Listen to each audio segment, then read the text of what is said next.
The night began with CM Punk standing tall as the new World Heavyweight Champion, still recovering from a war against JUSO, but ready to assert himself as the face of the Red brand. Logan Paul had just walked out to challenge Punk, when suddenly, everything changed. Paul Heyman's voice echoed through the arena, accompanied by Bron Breakker, and Bronson Reed, the legendary Wise Man, made his return with a thunderous message. The Bloodline might have fallen, but a new empire is rising. Heyman started by mocking CM Punk. He called him a king without a crown, before cutting deeper with the line that sent shockwaves through the WWE universe. I see a bitch without an owner. Heyman made it clear, Punk wasn't the alpha in this yard. The true top dogs, according to Heyman, were standing right beside him.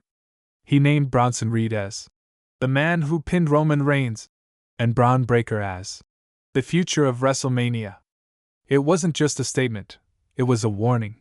Heyman declared that Punk wasn't even in the line for a title shot hierarchy. You're not the front of the line.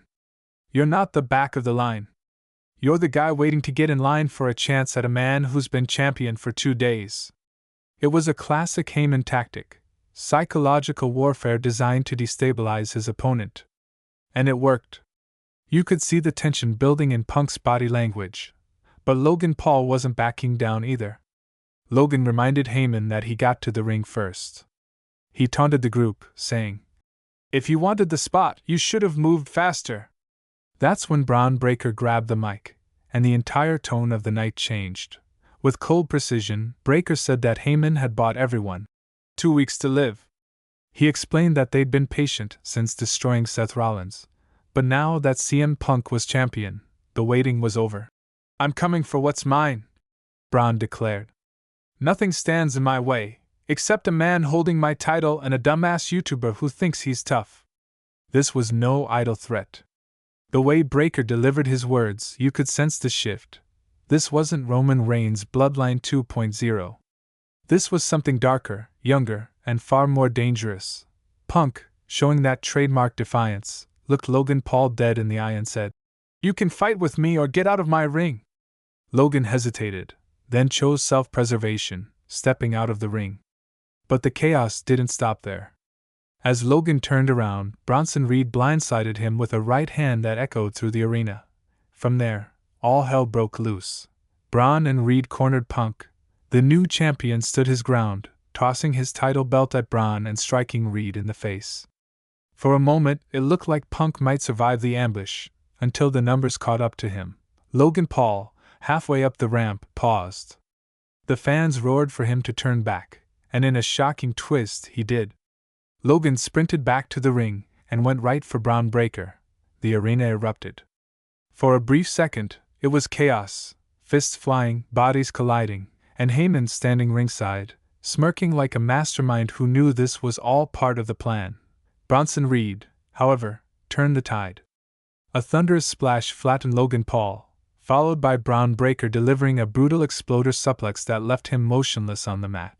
Reed climbed the ropes, 330 pounds of destruction, and crushed Logan with a devastating tsunami. The crowd gasped. Even Punk, battered and bleeding, looked stunned. But the best in the world wasn't done. He grabbed a steel chair and went after the invaders, striking Reed multiple times until the giant fell. Punk swung again, but Bron dodged, forcing Punk to miss by inches.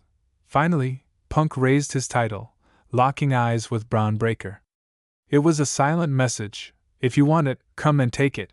And that's when the camera cut to Heyman, smiling. The same sinister smile that has followed every major shift in WWE history.